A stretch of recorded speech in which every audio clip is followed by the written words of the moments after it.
Tucked away in the White Mountains of New Hampshire nestles the tiny hamlet of Onalancet. Here, where winter's snows lie buried deepest, are located kennels in which purebred Chinook dogs are raised, all descendants of that famous lead dog of the first bird Antarctic expedition.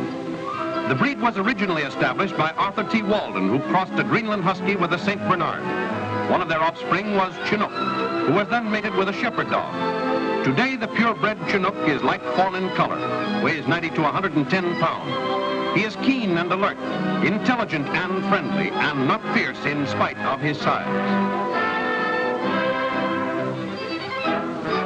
Since 1931, Mrs. Julia P. Lombard has been raising Chinook dogs at the Onalancet Hubbard Kennels. Once a day, she personally carries the food to her charges. And eagerly she is awaited, for the cold mountain air puts a keen edge on the dog's appetite. Ground meat mixed with puppy crumbs and water usually makes up the daily meal. And mighty satisfying it is, too, according to the tail he wags. Sometimes fish is substituted for meat. And there's nothing like curling up for a good snooze after a big dinner.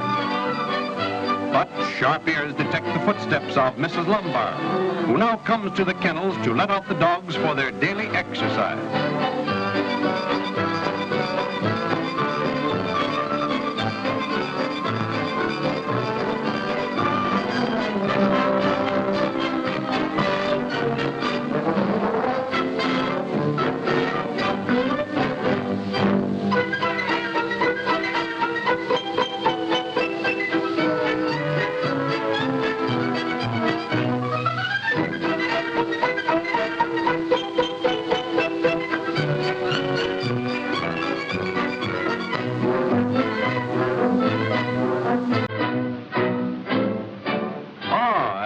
Puppies.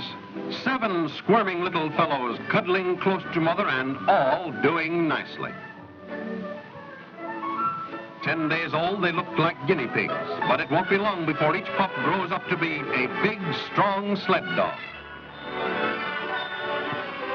And now mother leads her puppies out into the fresh air and sunshine. They are nearly a month old and can walk pretty steadily, although their hind legs are still a bit wobbly. Somewhat skeptical of the snow at first, its softness soon pleases them. A warm little coat of fluffy fur keeps out the chill and makes playing in the snow lots of fun. Of course, it makes a fella hungry, too, and there's nothing like dipping into a dish of hot soup on a cold day. And now, exactly 53 days old, the puppies are growing up. They are more alert, more playful, but still keep pretty close to mother.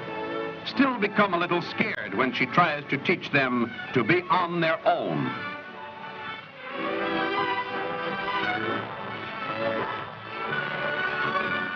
She soon finds out, though, that it isn't easy to get away from this bunch, not even for a minute.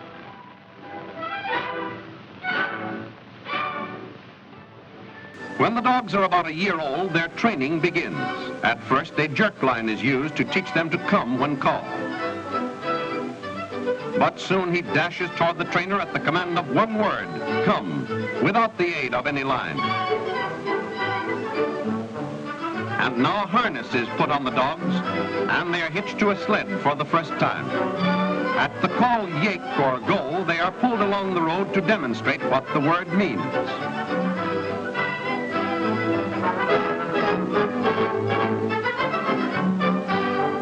Teaching the dogs to make a complete turn is next.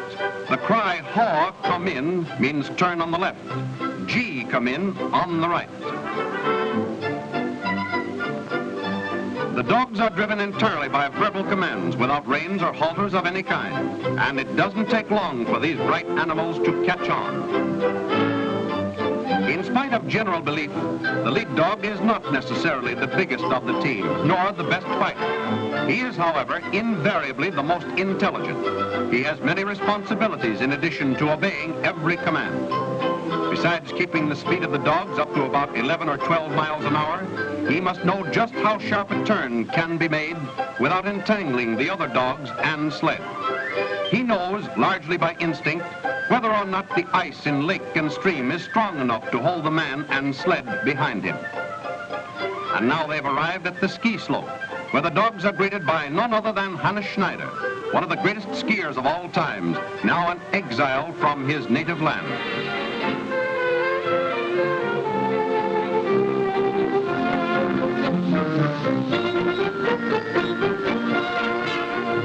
The sled dogs are frequent visitors to the inns of New England in winter. Of course, these friendly animals are a great favorite among the guests who admire them for their handsome appearance and affectionate disposition.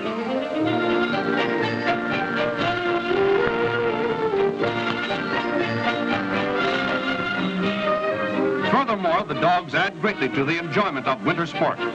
For a fast ride in a cozy sled over the frozen hills is a great thrill, as you may well imagine.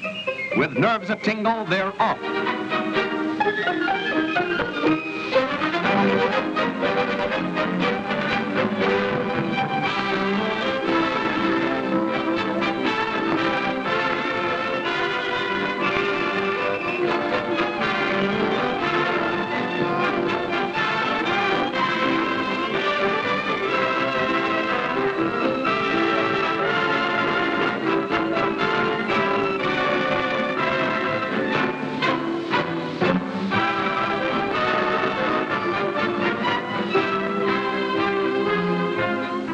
Inside the truck, the Chinooks are going to a race for the annual New England Championship. Although not raised for racing, but rather for pulling power and endurance, their stamina is always a strong factor over a long course. Many teams are entered in this yearly race, which is run over a 20-mile circuit.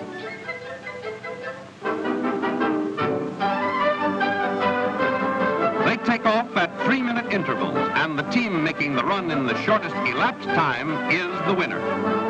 Some entries come from 200 miles away. Some drivers are young women who are expert in handling these racers that are raring to go.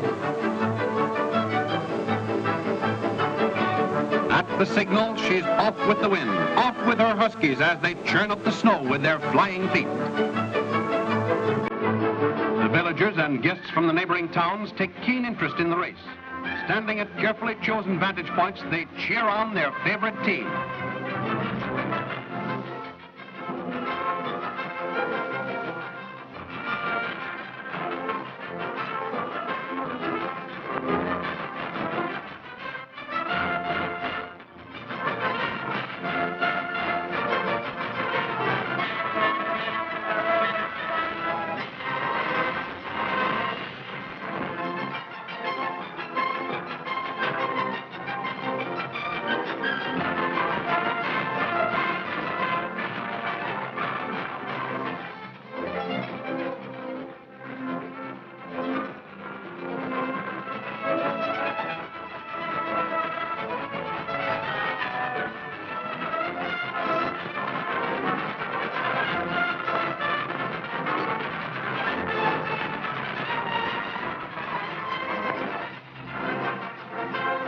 Although it has started to snow, Mrs. Lombard is among those anxiously waiting at the finish line. The first dog sled comes in, but it is not necessarily the winner, since it is the elapsed time that counts. As another team comes in, waiting in the group is Arthur T. Walden, the first man to bring sled dogs to New England and who took Chinook and his sons almost to the South Pole. And now, as the drivers and their dogs get a big hand from the audience, Mr. Walden presents a silver cup to the winner.